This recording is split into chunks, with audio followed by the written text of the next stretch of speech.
প্রিয় শিক্ষার্থী, ত্রিকোণমিতি গণিতের একটি অত্যন্ত গুরুত্বপূর্ণ শাখা। আর সেই শাখাতে ভালো করতে গেলে আমাদের শুরুতেই কিছু বেসিক জেনে নিতে হবে। আমাদের ত্রিকোণমিতি শুরুই হবে মূলত সমকোণী ত্রিভুজ সংক্রান্ত কিছু বেসিক দিয়ে।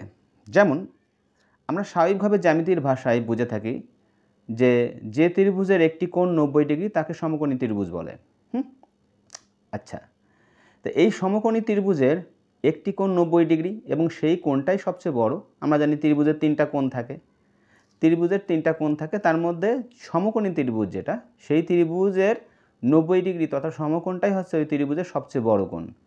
আর বাকি যে দুটা কোণ থাকে, যেমন এখানে এবিসি ত্রিভুজের এখানে বি বিন্দুতে যে কোণটা আছে সেটা হচ্ছে 90 ডিগ্রি কোণ, কারণ এখানে একটা বাহুর উপর একটা বাহু লম্ব, তোমরা দেখতেই পাচ্ছ। আর অপর যে দুইটা কোণ আছে এ বিন্দুতে এবং সি বিন্দুতে, এরা কিন্তু 90 ডিগ্রি কোণ নয়, এরা 90 ডিগ্রি থেকে ছোট কোণ, অর্থাৎ সূক্ষ্ম কোণ। তা আমরা জ্যামিতির ভাষায় জানি যে 90 ডিগ্রি কোণের যে বিপরীত বাহু আমরা জানি যে কোনো কোণ থেকে যে বাহুর উপর লম্ব আঁকা যায় সেই বাহুটাই হচ্ছে ওই কোণের বিপরীত বাহু। তাহলে বি বিন্দু থেকে এসি বাহুর উপর লম্ব আঁকা যাবে, সুতরাং এখানে এসি বাহুই হচ্ছে বি কোণের বিপরীত বাহু। আর এই বি কোণটা আছে 90 ডিগ্রি কোণের যে বিপরীত বাহু সেটাই হবে অতিভুজ, আমরা জানি সমকোণী ত্রিভুজের ক্ষেত্রে। তো কেন অতিভুজ হবে? কোণ যত বড় হয় তার বাহু তত বড় হয়, তার বিপরীত বাহু তত বড় হয়। যেহেতু সমকোণী ত্রিভুজের 90 ডিগ্রি তথা সমকোণটাই সবচেয়ে বড় কোণ, সুতরাং তার বিপরীত বাহুটা হবে সবচেয়ে বড় বাহু। সেজন্য ওটার নাম দেওয়া হয়েছে অতিভুজ, মানে সবচেয়ে বড় বাহু, অতিকায় বাহু। আচ্ছা, তো জ্যামিতির ভাষায় অতিভুজ বাদে সমকোণী ত্রিভুজের অপর যে দুইটা বাহু আছে তার ক্ষেত্রে যেটা আনুভূমিকভাবে আছে, আমরা দেখতে পাচ্ছি এখানে বিসি বাহুটা আছে আনুভূমিক, সুতরাং এটা ভূমি। আর যেটা এই আনুভূমিক বাহুর উপর যে বাহুটা লম্ব দাঁড়িয়ে আছে এখানে এবি, এই বাহুটা হচ্ছে লম্ব। এটা জ্যামিতির ভাষায় আমরা জানি। কিন্তু ত্রিকোণমিতির যখন আমরা কাজগুলো করতে যাব তখন এখানে যে দুইটা সূক্ষ্ম কোণ আছে, আমি আবার বলছি, এখানে 90 ডিগ্রি ব্যতীত অপর যে দুইটা সূক্ষ্ম কোণ আছে সেই দুটা সূক্ষ্ম কোণের সাপেক্ষে কিন্তু আমাদের লম্ব এবং ভূমি বিবেচিত হবে। ঠিক আছে? তো যে সূক্ষ্ম কোণের সাপেক্ষে আমি ত্রিকোণমিতিক অনুপাত নিব সেই সূক্ষ্ম কোণের সাপেক্ষে আমাদের লম্ব এবং ভূমি বাহুটাকে সিলেকশন করতে হবে। ধরো আমি যদি এখানে এ কোণটাকে, আমি শুরুতে বি কোণ নিই, সি কোণ নিই, এই সি কোণটাকে যদি আমি ধরি, বিবেচনায় আনি, আমি এই কোণকে থিটা দ্বারা প্রকাশ করছি, এটাকে থিটা বলা হয়। এই থিটা কোণটাকে আমি বিবেচনায় রাখছি। এখন আমি যদি এই কোণের সাপেক্ষে লম্ব এবং ভূমি বিবেচনা করতে চাই, তাহলে খেয়াল করব যে সূক্ষ্ম কোণের সাপেক্ষে তুমি লম্ব চিহ্নিত করতে চাচ্ছ সেই সূক্ষ্ম কোণের বিপরীত বাহুটাই হবে লম্ব। আমি আবার বলি, যে সূক্ষ্মকোণের সাপেক্ষে তুমি লম্ব বিবেচনা করতে চাচ্ছ সেই সূক্ষ্মকোণের বিপরীত বাহুই হবে লম্ব। তাহলে আমরা দেখি এই সূক্ষ্মকোণ থেকে অবশ্যই এবি বাহুর উপর লম্ব আঁকা যায়। তাহলে আমরা জানি যে কোণ থেকে কোনো বাহুর উপর লম্ব আঁকা যাবে সেই বাহুটাই হবে ওই কোণের বিপরীত বাহু। তো এখানে থিটা, এই কোণ থেকে আমরা এবি বাহুর উপর লম্ব আঁকতে পারবো, সুতরাং এখানে এবি বাহু আছে থিটা কোণের বিপরীত বাহু। আর সবচেয়ে সহজ উপায়ে বলি বিপরীত বাহু সেনার কোণের, সেটা হচ্ছে যে দুইটা বাহু সংলগ্ন কোণটি আছে সেই দুইটা বাহু ব্যতীত অপর যে বাহুটা থাকবে সেই বাহুটাই হবে ওই কোণের বিপরীত বাহু। তাহলে এই থিটা কোণটা আছে এসি এবং বিসি বাহু নিয়ে, সুতরাং এই দুইটা বাহু ব্যতীত অপর যে বাহু আছে এবি সেটাই হচ্ছে এই থিটা কোণের বিপরীত বাহু। তাহলে এখানে থিটা কোণের বিপরীত বাহু হচ্ছে এবি, তাহলে সেই ক্ষেত্রে এবি হবে লম্ব। ওকে, অপরদিকে তাহলে এটা তো অতিভুজ, 90 ডিগ্রি বিপরীত বাহু সর্বদাই অতিভুজ হবে। এরপরে এই বাহুটা দেখো বিসি, তা লম্ব আর অতিভুজ যখন তুমি সিলেকশন করে ফেলবা তখন অবশিষ্ট যে বাহুটা থাকবে সেটাই হবে ভূমি। তাহলে এই ত্রিভুজের এবি বাহু হচ্ছে লম্ব, বিসি বাহু হচ্ছে ভূমি, আর এসি বাহু হচ্ছে অতিভুজ। কোন কোণের সাপেক্ষে? থিটা কোণের সাপেক্ষে। ওকে, এই ক্ষেত্রে আমরা এই ত্রিভুজের জন্য একটু খেয়াল করি। ধরো আমি এখানে এই কোণটাকে থিটা কোণ ধরলাম, তাহলে এই কোণটাকে যদি আমি থিটা কোণ ধরি তাহলে এটাও সমকোণী ত্রিভুজ, এর বিপরীত বাহু যেটা এই সমকোণী ত্রিভুজের সমকোণের বিপরীত বাহু যেটা সেটা হচ্ছে এখানে PR, এটা অতিভুজ। তাহলে এই সূক্ষ্মকোণের সাপেক্ষে এই সূক্ষ্মকোণের বিপরীত বাহু অবশ্যই এখানে RQ, তাহলে এখানে RQটা হবে লম্ব। খেয়াল করছো? তাহলে দেখছো সমকোণী ত্রিভুজের আনুভূমিক বাহুটাই যে সবসময় ভূমি হবে এমন কোনো কথা নেই। কোন ক্ষেত্রে? ত্রিকোণমিতিতে যে সূক্ষ্মকোণের সাপেক্ষে আমি ত্রিকোণমিতিক অনুপাত বের করব সেক্ষেত্রে। তাহলে এই ক্ষেত্রে এই থিটা কোণের সাপেক্ষে এই RQ বাহুটা হচ্ছে লম্ব বাহু। তাহলে অতিভুজ লম্ব সিলেকশন শেষ, সেই ক্ষেত্রে এটা হবে ভূমি। খেয়াল করে দেখো, মনে আছে যেন এই বাহুটা লম্ব আছে, তাহলে এটা ভূমি হয় কিভাবে? আসলে এই ত্রিভুজটাকে তুমি যদি আবার একটু উল্টায় দাও, এভাবে যদি উল্টায় দাও তাহলে কিন্তু এটাই হয়ে যাবে ভূমি। ওকে, জাস্ট আমরা এই ত্রিভুজের জন্য একটু আসি। এই ত্রিভুজের ক্ষেত্রে আমরা দেখতে পাচ্ছি এটা হচ্ছে 90 ডিগ্রি, মানে 90 ডিগ্রি। এর বিপরীত বাহু এটা হবে তাহলে অবশ্যই অতিভুজ, এটা অতিভুজ। তাহলে আমি এখানে এই কোণটাকে ধরো বিবেচনায় নিচ্ছি, এই সূক্ষ্মকোণটাকে বিবেচনায় নিচ্ছি। এই সূক্ষ্মকোণের সাপেক্ষে তাহলে অবশ্যই এর বিপরীত বাহু হবে এখানে MNটা হবে লম্ব। ওকে, আর তাহলে অবশিষ্ট বাহু যেটা থাকে সেটা হবে ভূমি। ওকে, আমি যদি এই সূক্ষ্মকোণটা ধরি, এই সূক্ষ্মকোণের সাপেক্ষে তাহলে অবশ্যই এটা হবে কি লম্ব, এটা অতিভুজ, আর এটা হবে কি ভূমি। খেয়াল করো, আমি যদি এই সূক্ষ্মকোণটাও নিই, এই সূক্ষ্মকোণের সাপেক্ষে এটা হবে কিন্তু লম্ব, কারণ এর বিপরীত বাহু এটা, আর এটা হবে সেক্ষেত্রে ভূমি। অতিভুজ অতিভুজই থাকবে। এই সূক্ষ্মকোণটা নিই, এই সূক্ষ্মকোণের সাপেক্ষে এটা হবে অবশ্যই লম্ব, এটা তো অতিভুজ কমন, তাহলে এটা হবে কি ভূমি। তাহলে যে সূক্ষ্মকোণটাকে আমি বিবেচনায় নেব সেই সূক্ষ্মকোণের বিপরীত বাহু হবে লম্ব বাহু। এটা হচ্ছে আমাদের ত্রিকোণমিতির ক্ষেত্রে প্রথম ধাপ। আমরা সমকোণী ত্রিভুজের কোন কোণের সাপেক্ষে ত্রিকোণমিতিক অনুপাত নির্ণয় করতে চাচ্ছি, সেই কোণের বিপরীত বাহুটা হবে লম্ব, 90 ডিগ্রি কোণের বিপরীত বাহু হবে অতিভুজ, তাহলে অবশিষ্ট বাহুটা হবে ভূমি। ওকে, এটা ছিল আমাদের হচ্ছে ফার্স্ট স্টেপ। এখন দেখো, ত্রিকোণমিতির অঙ্ক করতে গেলে আমাদের 6টা ত্রিকোণমিতিক অপারেটর লাগে। ত্রিকোণমিতিক অপারেটর কি? ত্রিকোণমিতিক অপারেটর হচ্ছে 6টা। কি কি? একটা হচ্ছে সাইন, এটা কিন্তু আমরা সংক্ষিপ্ত রূপে লিখছি। এখানে দেখো SIN লিখে একটা কোণ দেয়া আছে, এটা কিন্তু মূলত SINE, এই সাইন হচ্ছে পূর্ণ নাম। এই সাইনকে সংক্ষেপে SIN দিয়ে লেখা হয়। আর এই যে কোণটা দেওয়া আছে না থিটা, এইটাই হচ্ছে সেই কোণ যে কোণের সাপেক্ষে আমরা সমকোণী ত্রিভুজের যে 3টা বাহু আছে সেই 3টা বাহুর মধ্যকার সম্পর্ক নেব। যেমন এখানে যে লম্ব, ভূমি আর অতিভুজ, এর সাপেক্ষে সম্পর্ক তৈরি করব। তো কিভাবে? দেখো, যখন আমরা সাইন অনুপাত নেব, অর্থাৎ আমি মনে করি এই ত্রিভুজের ক্ষেত্রেই বলি, এই ত্রিভুজের যে থিটা কোণটা দেয়া আছে, এই থিটা কোণের সাইন অনুপাত নেব। এই থিটা কোণের সাইন অনুপাত যখন আমি নেব, তখন এই থিটা কোণের সাইন অনুপাত কিন্তু কিসের অনুপাত? এই যে এখানে বাহু আছে 3টা, এই 3টা বাহুর 2টা বাহুর অনুপাত, একটা আছে লম্ব আর একটা আছে অতিভুজ।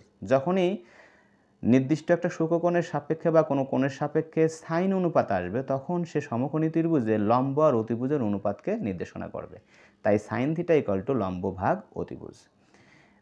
দেখো, আমরা এই সূত্রগুলো সাধারণত অনেক সময় মনে রাখতে পারি না, তার জন্য কিছু ট্রিক্স অবলম্বন করতে পারি।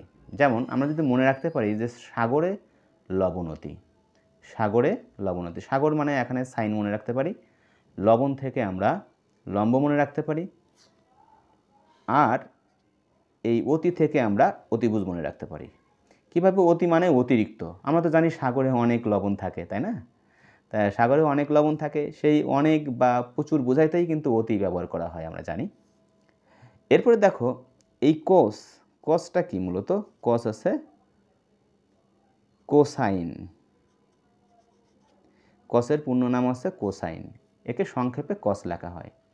আমরা যদি এই একই ত্রিভুজের, সমকোণী ত্রিভুজের যদি থিটা কোণের সাপেক্ষে আমরা এই থিটা কোণের কোসাইন অনুপাত নিই বা কস অনুপাত নিই, তাহলে কস অনুপাত কিন্তু ভূমির সাথে অতিভুজের সম্পর্ক নির্দেশ করে, সমকোণী ত্রিভুজের। তাই দেখো আমি লিখছি কস থিটা ইকুয়াল টু, অর্থাৎ এই থিটা কোণের সাপেক্ষে কসের অনুপাত হলো ভূমি আর অতিভুজের। তাহলে কস থিটা ইকুয়াল টু ভূমি আর অতিভুজ। দেখো এটাকে আমরা সংক্ষেপে মানে ট্রিক্স দিয়ে মনে রাখতে পারি, ছন্দ দিয়ে। সেটা কি? দেখো লিখছি কবিরের ভুঁড়ি অতি, মানে কবিরের অনেক বড় একটা ভুঁড়ি আছে এরকম বোঝাচ্ছে। ঠিক আছে, কবিরের ভুঁড়িটা অতি বড় বা অতিকায়ী, এটা বোঝাতে। তাহলে কবিরের জন্য আমরা কস মনে রাখতে পারি, ভুঁড়ির জন্য আমরা এই ভূমি, আর অতির জন্য অতিভুজ। ঠিক একই রকমভাবে ট্যান হচ্ছে সম্পূর্ণ হচ্ছে ট্যানজেন্ট। এই ট্যানজেন্টকে সংক্ষেপে ট্যান লেখা হয়। দেখো সমকোণী ত্রিভুজের এই থিটা কোণের সাপেক্ষে ট্যান অনুপাত, অর্থাৎ থিটা কোণের ট্যান হচ্ছে লম্বের সাথে ভূমির সম্পর্ক রাখে। দেখো ট্যান থিটা ইকুয়াল টু লম্ব ভাগ ভূমি, অর্থাৎ এই থিটা কোণের সাপেক্ষে যদি আমি ট্যান অনুপাত নিয়ে আসি ত্রিকোণমিতির, তাহলে আমরা লম্বের সাথে ভূমির অনুপাত পাবো। তাই ট্যান থিটা ইকুয়াল টু লম্ব ভাগ ভূমি। দেখো এখানেও আমরা একটা ট্রিক্স লিখছি, টানা লম্বা ভূমি। টানাতে ট্যান, লম্বাতে লম্ব, ভূমিতে ভূমি। যেমন মনে করো একটা বিরাট অনেক বড় একটা লম্বা জমি, ভূমি মানে কি? জমি, আমরা জানি। তা এই মনে করো একটা টানা একটা বিরাট লম্বা একটা ভূমি আছে বা জমি আছে, তা আমরা বলতেই পারি টানা লম্বা ভূমি। সেই টানা থেকে ট্যান, লম্বা থেকে লম্ব, ভূমি থেকে ভূমি। ওকে, তো এইভাবে আমরা ত্রিকোণমিতিক অনুপাত যে 6টা আছে তার 3টাকে আমরা এইভাবে মনে রাখতে পারি। আর এই 3টাকে যদি মনে রাখতে পারি তাহলে খুব সহজেই আমরা বাকি 3টাও মনে রাখতে পারবো। কিভাবে একটু দেখো এখানে সাইনের সাথে কোসেকের একটা সম্পর্ক আছে। তাহলে আমরা ত্রিকোণমিতিক অনুপাত যে 6টা, একটা হচ্ছে সাইন, কস, ট্যান, কোসেক, সেক আর হচ্ছে কট। তো সাইনের সাথে কোসেকের একটা বিশেষ সম্পর্ক কি? বিপরীত অনুপাতের সম্পর্ক। আমরা জানি যে কোনো রাশির বিপরীত অনুপাত হচ্ছে 1 ভাগ সেই রাশি। তাহলে দেখো কোসেকের বিপরীত কিন্তু 1 বাই কোসেক। তাহলে দেখো সম্পর্কটা কিভাবে আছে, সাইন থিটা ইকুয়াল টু আছে 1 বাই কোসেক থিটা। তাহলে তাই যদি হয় সাইন থিটা যদি কোসেক থিটার বিপরীত হয়, তাহলে অবশ্যই কোসেক থিটা সাইন থিটার বিপরীত। তাহলে সাইন থিটা যদি লম্ব ভাগ অতিভুজ হয়, তাহলে অবশ্যই কোসেক থিটা কত হবে? অতিভুজ ভাগ লম্ব। উল্টাই দিলেই বা বিপরীতকরণ করে দিলেই হয়ে গেল। আচ্ছা, একই রকমভাবে দেখো কসের সাথে সেক থিটার একটা সম্পর্ক আছে। আচ্ছা, এগুলোর পূর্ণরূপটা আমরা একটু জেনে নিই। এই কোসেকের পূর্ণনামটা হচ্ছে, এই যে আমরা সেকেন্ড লিখবো, দেখো এই সেক হচ্ছে, সেকের পূর্ণনাম হচ্ছে সেকেন্ড। এই সেকেন্ডের কোই হচ্ছে কোসেকেন্ড। এই কোসেকেন্ডের সংক্ষিপ্ত রূপই হচ্ছে কোসেক, আর তার সেকেন্ডের সংক্ষিপ্ত রূপ হচ্ছে সেক। ঠিক একই রকমভাবে আমরা ট্যানজেন্ট লিখছিলাম না এখানে, ট্যান, এই ট্যানজেন্টের কোই হচ্ছে কোট্যানজেন্ট। এই কোট্যানজেন্টকে সংক্ষেপে কট লেখা হয়। তো সেটাই দেখো লেখা আছে এখানে, কস থিটার সাথে সেক থিটার সম্পর্ক আছে। কিভাবে? কস থিটা আছে সেক থিটার বিপরীত, তাই সেক থিটার বিপরীত হচ্ছে 1 বাই সেক থিটা। তাহলে কস থিটা ইকুয়াল টু আছে 1 বাই সেক থিটা। তাহলে সেক থিটা ইকুয়াল টু কত হবে? 1 বাই কস থিটা। একই কথা।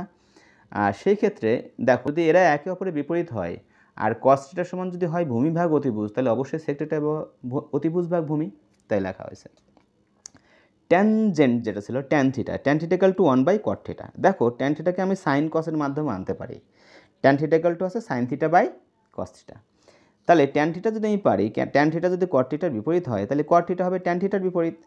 ঠিক তেমনিভাবে ট্যানজেন্ট বা ট্যান থিটা ইকুয়াল টু যদি লম্ব ভাগ ভূমি হয়, তাহলে অবশ্যই কট থিটা ইকুয়াল টু হবে ভূমি ভাগ লম্ব। এটা আমরা লিখতে পারি। ঠিক আছে, তাহলে আমরা লিখতে পারি ট্যান থিটা ইকুয়াল টু যদি লম্ব ভাগ ভূমি হয়, তাহলে অবশ্যই কট থিটা ইকুয়াল টু হবে ভূমি ভাগ লম্ব। আচ্ছা, এই যে সম্পর্কগুলো, এই যে 6টা ত্রিকোণমিতিক অনুপাত একে অপরের বিপরীত অনুপাতে সম্পর্কিত, সেই ক্ষেত্রে এখানে আমরা ট্রিক্স মনে রাখতে পারি। কিভাবে? দেখো আমরা 3টা সম্পর্ককে 2টা সম্পর্ক মনে রাখতে পারলে বাকিটা এমনিতেই পারবো। দেখো সানিয়া কইছে তানিয়া কট খাইছে, খেয়াল করো, মজার একটা ট্রিক্স। সানিয়া কইছে মানে বলছে, আমরা একটু স্থানীয় ভাষায় বলছি। সানিয়া কইছে, সানিয়া কে মনে রাখতে পারি, সাইন থেকে সানিয়া মনে রাখতে পারি। তাহলে কইসে মানে কোসেক, তাহলে সানিয়া কইসে, তাহলে সানিয়া সাইনের সাথে কোসেকের সম্পর্ক বলতে পারি। তানিয়া কট খাইছে, তানিয়াতে কি ট্যান, আর কটে হচ্ছে কট, তা তানিয়া কট খাইছে, তাহলে সাইনের সাথে কোসেকের সম্পর্ক, ট্যানের সাথে কটের সম্পর্ক। তাহলে বাকি থাকলো কি, বাকি থাকলো হচ্ছে কস আর সেক, তাহলে কসের সাথে সেকের সম্পর্ক হবে। এভাবে আমরা কিছু কিছু ট্রিক্স দিয়ে আমাদের এই সূত্রগুলো মনে রাখতে পারি বা সম্পর্কগুলো মনে রাখতে পারি। এটা খুবই গুরুত্বপূর্ণ একটা বিষয়। আর একটা সম্পর্ক পাই, সেটা হচ্ছে বর্গের সম্পর্ক। দেখো sign square theta plus cos square theta equal to 1, অর্থাৎ একই কোণের থিটা কোণের সাপেক্ষে, মানে একই কোণের, এখানেও থিটা এখানেও থিটা, এটা আছে সাইন আর এটা আছে কস, এবং এটা বর্গ আকারে আছে। তাহলে sine square theta plus cos square theta equal to আছে 1। ঠিক তেমনি cosec square theta minus cot square theta equal to 1, sec square theta minus tan square theta equal to 1। এখন আমরা এই যে তিনটা সূত্র বা সম্পর্ক দেখলাম, এই তিনটা সূত্র বা সম্পর্ককে কিন্তু আমরা অনুসিদ্ধান্তে রূপ দিতে পারি। কিভাবে? দেখো এই সমীকরণটাতেই আমি যদি সাইন স্কোয়ার থিটাকে রেখে দিই বাম পাশে, ডান পাশে আসে 1, এই কস স্কোয়ার থিটাকে যদি বাম পাশ থেকে ডান পাশে নিয়ে যায়, তাহলে প্লাস কস স্কোয়ার থিটা হয়ে যাবে মাইনাস কস স্কোয়ার থিটা। একই রকমভাবে কস স্কোয়ার থিটাকে যদি আমি রেখে দিই, তাহলে ওই পাশে সাইন স্কোয়ার থিটা চলে গেলে সাইন স্কোয়ারের বাম পাশে আছে প্লাস, ওই পাশে হয়ে যাবে মাইনাস। এভাবে আমরা সূত্র থেকে দুইটা অনুসিদ্ধান্ত তৈরি করে ফেলতে পারি। ওকে, ঠিক একই রকমভাবে কোসেক স্কোয়ার থিটাকে আমরা লিখতে পারি, কোসেক স্কোয়ার থিটাকে রেখে দিই, কট স্কোয়ার থিটাকে ওই পাশে নিয়ে যাই, 1 মাইনাস কট থিটা হয়ে যাবে প্লাস কট স্কোয়ার থিটা। আবার যদি আমি 1টাকে এই পাশে নিয়ে আসি, তাহলে কোসেক স্কোয়ার থিটা প্লাস 1 এই পাশে নিয়ে আসলে মাইনাস 1, কট স্কোয়ার থিটাকে ওই পাশে নিয়ে যায়, তাহলে মাইনাস কট স্কোয়ার চলে গেলে প্লাস কট স্কোয়ার থিটা, প্রথমে লেখা লাগে না প্লাস চিহ্ন। আচ্ছা, তো এভাবে আমরা অনুসিদ্ধান্তগুলো তৈরি করতে পারি। একই রকমভাবে এখানে দেখো সেক স্কোয়ার থিটা, এখানে সেক স্কোয়ার থিটাকে আমি রেখে দিই, তাহলে কত পাবো, এখানে 1 মাইনাস টেন স্কোয়ার চলে গেলে প্লাস টেন স্কোয়ার থিটা। ঠিক একই রকমভাবে সেক স্কোয়ার থিটা প্লাস 1টাকে এপাশে নিয়ে আসো মাইনাস, আর মাইনাস টেন স্কোয়ারটাকে এপাশে নিয়ে গেলে প্লাস টেন স্কোয়ার থিটা। এভাবে কিন্তু আমরা অনুসিদ্ধান্তগুলো পেতে পারি। এখন এই সূত্রগুলো বা সম্পর্কগুলোকেও কিন্তু আমরা, তাহলে দেখো আমাদের কিন্তু সবগুলো মুখস্থ রাখার দরকার নেই, মাত্র তিনটা, এই তিনটা মনে রাখলেই আমাদের কিন্তু হয়ে যাচ্ছে। তাহলে বাকি 6টা কিন্তু আমরা নিজেরা তৈরি করে নিতে পারবো। এইটা আমরা একটু মনে রাখতে পারি কিভাবে, আমরা এই 3 নম্বরটা আর হচ্ছে 2 নম্বরটা একটু দেখব। দেখো 3 নম্বরে কি আছে, sec square theta minus tan square theta equal to 1। অনেক সময় উল্টে যায়, tan square theta minus sec square theta equal to 1 লিখে ফেলে অনেকে, যা আমাদের ক্যালকুলেশনে চরম ভুল হবে। সেই ক্ষেত্রে দেখো আমরা আগে লিখবো আছে সেক স্কোয়ার থিটা, তারপরে minus tan square theta equal to 1। কীভাবে এটা মনে রাখতে পারি, যে হিন্দু ধর্মে বলা আছে, দেখো সীতা নামে তোমরা নাম জানো, হিন্দু ধর্মে সীতা নামে একজন চরিত্র ছিল রামায়ণের, সেই সীতার নাম অনুসারে আমি কথাটা বলছি। এই সীতা থেকে মনে রাখতে পারো, সীতার জন্য সিটা হচ্ছে সেক, আর ট্যাতে হচ্ছে ট্যান। আর যে আমি লিখছি এখানে সীতা কসকো সাবান মাখে, তোমরা হয়তো জানো যে কসকো নামে একটা সাবান আছে, গ্লিসারিন সাবান, সীতা কসকো সাবান মাখে। তাহলে সীতার সাথে আমরা সেক ট্যান মনে রাখতে পারি, আগে এসিতে সেক, তারপরে ট্যানে ট্যা। এবার সীতা মনে রাখলে সেকটা আগে ট্যানটা পরে, এটা আমরা বুঝতে পারবো। কসকো সাবান মাখে, তাহলে এই কসকোর জন্য আমরা যে এই কসকোর জন্য আমরা কোসেক, আর আছে কোর জন্য কট, এটা যদি মনে রাখতে পারি, কোসেক স্কোয়ার থিটা তাহলে আগে থাকবে, কোতে কটটা পরে থাকবে। যা সূত্র তো আমরা মুখস্থ রাখবোই, সম্পর্ক মুখস্থ রাখবো, যদি বাই চান্স ভুলে যায় সেই ক্ষেত্রে আমরা ছোটোখাটো এই ট্রিক্সগুলো বা ছন্দগুলো মনে রাখতে পারলে আমাদের সহজে মনে পড়ে যাবে। তাহলে কোসেকের জন্য কস আর কটের জন্য কসকো, তাহলে বাকি থাকলো সাইন আর কস, যাদের মধ্যে শুধু প্লাসের সম্পর্ক, sign square theta plus cos square theta equal to 1। এইভাবে আমরা সূত্রগুলো মনে রাখতে পারি। এইভাবে আমরা সিস্টেমেটিক ওয়েতে যদি আমাদের পড়াগুলো কমপ্লিট করতে পারি, তাহলে খুব সহজেই কিন্তু আমরা ত্রিকোণমিতি ভালোভাবে রপ্ত করতে পারবো। ঠিক আছে, আমার পরবর্তী ক্লাসে ত্রিকোণমিতির যে প্রবলেমগুলো আছে, যে অঙ্কগুলো আছে, সেইগুলো নিয়ে এক এক করে আলোচনা করব। ধন্যবাদ সবাইকে।